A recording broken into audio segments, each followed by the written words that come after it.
Kekeringan akibat El Nino berdampak panjang. Stok beras di sejumlah daerah di tanah air mulai menipis akibat gagal panen. Kini ancaman krisis beras menanti di depan mata. Pemerintah pun membuka keran impor beras dari Kamboja sebanyak 250.000 ton. Kekeringan di sejumlah wilayah akibat fenomena iklim El Nino terus berkepanjangan. Harga beras kualitas rendah dan medium bergerak naik di sejumlah kota. Kekeringan akibat El Nino berdampak pada kehidupan ekonomi dan sosial masyarakat. Di Malang, tingginya harga beras saat ini menjadi polemik utamanya bagi warga prasejahtera. Penyaluran bantuan beras pun di kota Malang dipercepat. Sebanyak 5.000 kg beras disalurkan bagi 42.000 warga prasejahtera di 5 kecamatan. Tiap warga mendapatkan 10 kg beras medium dari Bulog. Bantuan ini diberikan setiap 3 bulan sekali. Penyaluran bantuan yang direncanakan pada Oktober pun dipercepat menjadi September karena urgensi tingginya harga beras di pasaran.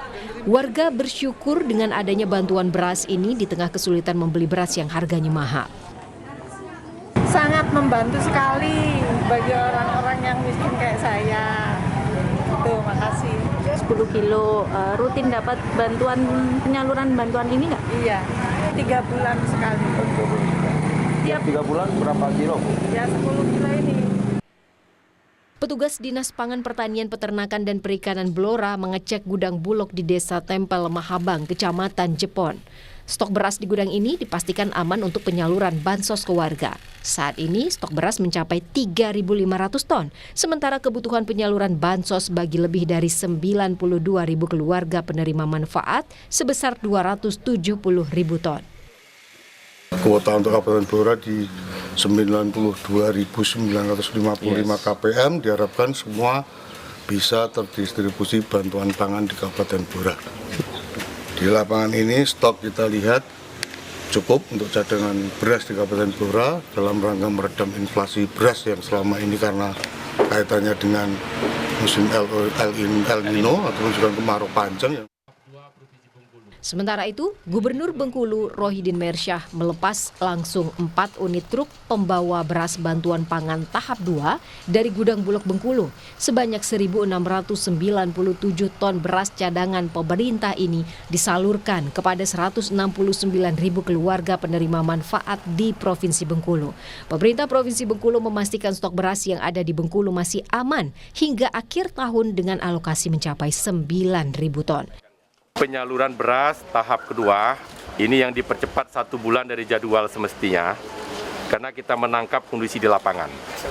Ini sebanyak 1.697.000 ton, ya, 1.697 ton yang akan diterima lebih kurang 169 ribuan KK penerima manfaat di 9 kabupaten 1 kota. Hari ini khusus kota Bengkulu Selatan, Kepahyang, dan Rejang Lebong. Presiden Joko Widodo meninjau gudang Bulog Dramaga, Kabupaten Bogor, Jawa Barat untuk memastikan ketersediaan stok beras. Dalam gudang ada stok 1,6 juta ton beras dan yang sedang dalam perjalanan sebanyak 400.000 ton. Sehingga stok ketersediaan beras ada 2 juta ton. Presiden Jokowi juga memerintahkan jajarannya memberikan bantuan beras ke masyarakat sejak 1 September 2023. Saya datang ke gudang-gudang Bulog di sini, nanti di Jakarta, mungkin nanti di daerah, untuk memastikan bahwa stoknya itu ada. Di dalam gudang 1,6 juta, dalam perjalanan 400 juta, sehingga stok 400.000 ton, sehingga kan ada stok 2 juta. Mulai 1 September kemarin, saya perintahkan untuk memberikan bantuan pangan beras, bantuan beras ke masyarakat. Pemerintah juga tak menampik membuka keran impor untuk mengatasi krisis beras. Impor beras itu untuk memastikan Indonesia memiliki cadangan strategis stok beras di tengah kekeringan akibat El Nino. Presiden Jokowi juga menyebut impor beras dari Kamboja sebesar 250.000 ton itu bagian dari rencana 400.000 ton impor beras dari berbagai negara. Tim Liputan Kompas TV.